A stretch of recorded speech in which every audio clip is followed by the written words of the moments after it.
Have you ever thought about how things as far apart as the French Revolution, the Smurfs, and Jupiter's largest moon, Ganymede, are connected?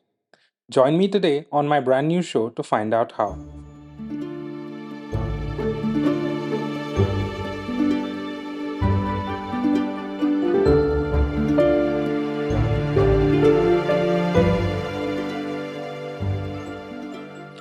My name is Chaitanya, and I'm a part time Wikipedia editor and a full time nerd. I spend a little bit of time making things better on the internet, and a lot of time reading anything and everything I can get my hands on.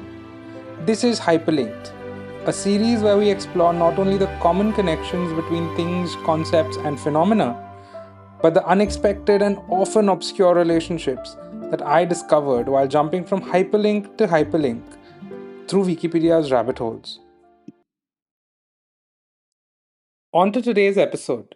Think about these three things: the French Revolution, the Smurfs, which is a Belgian comic turned media franchise, and Ganymede, which is Jupiter's largest moon.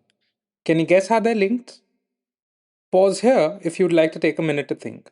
Or maybe even Google each of these to look at the stuff that I'm talking about. If you want a snapshot of what I'm referring to, take a look at the cover art for this episode. In fact, I'll actually encourage you to look at it because our answer today is something you can see.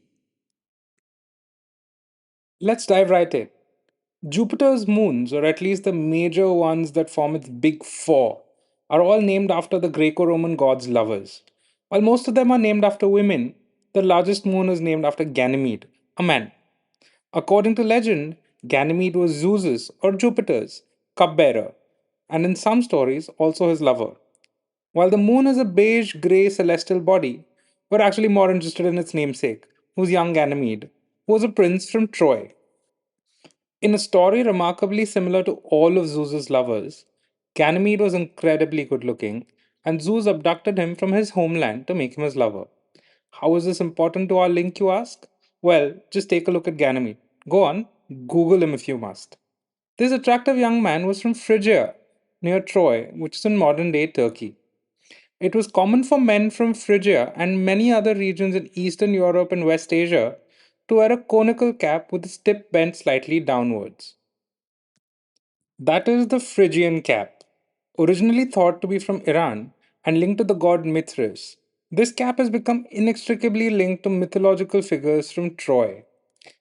Among these are some very famous names like our man Ganymede, but also Paris of Troy, who caused the Trojan War in the Iliad, and Orpheus, the legendary poet who traveled with the Greek hero Jason. This cap is similar to another Roman era conical cap, the pileus, which is fundamentally different in the fact that it did not have a bent tip. The pileus has historically been the cap associated with freedom because it was bestowed to a slave whenever he was freed in ancient Rome.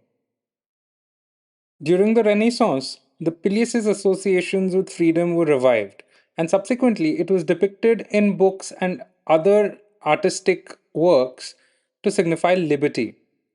By the 18th century, these artistic depictions started showing the bent Phrygian cap rather than the conical pileus. This depiction was then popularized during the American and French revolutions of the late 18th century, particularly because of how closely they were linked to personal liberty as an ideal. The French Revolution's working class then adopted a red Phrygian cap as a symbol of the revolution, along with long trousers known as pantaloons.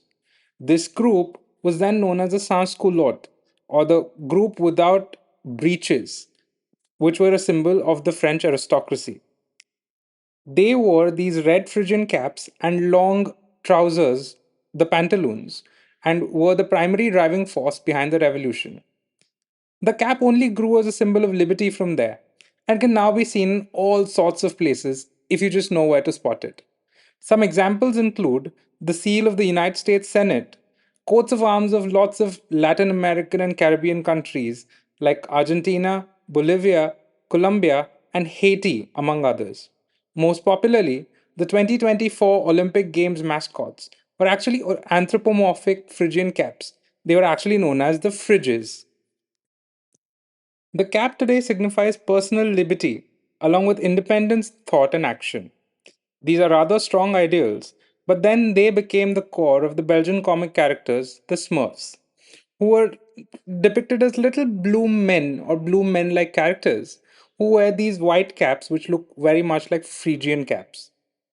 The creator, Peo, supposedly chose the Phrygian caps because he wanted the Smurfs to signify freedom and community along with a content village life.